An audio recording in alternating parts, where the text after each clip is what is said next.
The Senate has voted unanimously to approve Senator Claire McCaskill's military sexual assault reform. Now, this was legislation that came after Senator Gillibrand proposed legislation that was not approved by the Senate. And that is a very, very relevant part of the story. But first, let me tell you what this legislation would do. And it's expected to go to the House, where it is probably going to get passed and then signed by President Obama.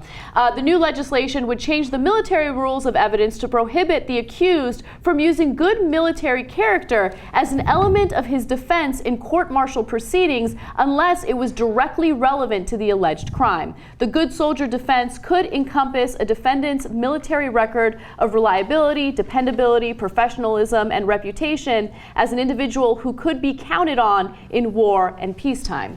So if you just saw this bill, you might be misled into believing, like, look at Senator McCaskill doing the right thing here and trying to help on this really important issue. But the reality is that's a tiny, tiny change.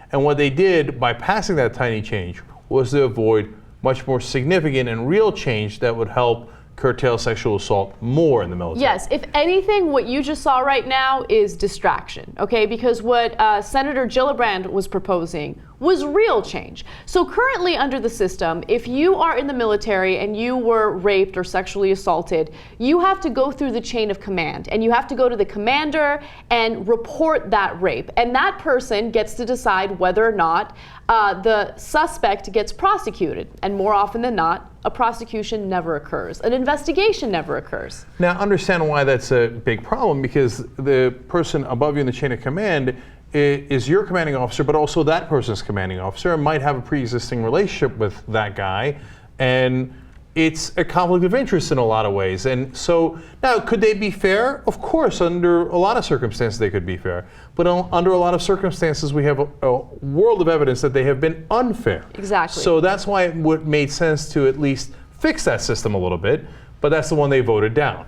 Yes, so they did vote that down, and what made me really upset about it is it didn't pass. It needed 5 additional votes in order to pass, and a number of Democrats in the Senate obviously voted against it. Of course, McCaskill's a Democrat. Yeah, and so it makes me so angry because, first of all, it serves as a deterrent to have to go through the chain of command, right? Because you feel like you're going against people that you're supposed to be protecting, people that you're supposed to be loyal to. You're worried that you're going to be judged. It makes all the sense in the world to bring in an outside prosecutor to decide whether or not it makes sense to go forward with the prosecution. But that will not happen. Instead, we're going to discuss whether or not they can use the good soldier defense. That's no change. Yeah, like, oh, wow. In the middle of being accused of rape, you can't use a defense that you're a good soldier. Whoop-de-doo. It doesn't achieve anything. It's classic Democrats under Obama, which is a tiny little bit of change, which is actually designed to cover up the fact that you're keeping the system almost entirely as it is, right? And by the way, a lot of people think that Hillary Clinton is obviously most likely to become the first female president, right? And I said a long time ago on this show, several years ago, that McCaskill was the most likely to be the first female president. Under this broken system, I still say she's most likely. Okay, because they love women like her. She's a Democrat, but she's a woman.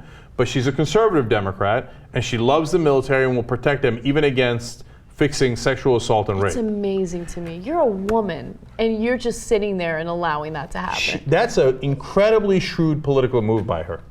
It's very House of Cards. It is. And by the way, if a progressive wins the primary against Hillary Clinton, and it's a male, very likely to pick McCaskill as their running mate, to say, look, I picked a conservative Democrat and a woman. Don't worry, Hillary Clinton supporters, I picked a woman as my VP, and don't worry, military, she's on your side. Okay? That's how this game is played.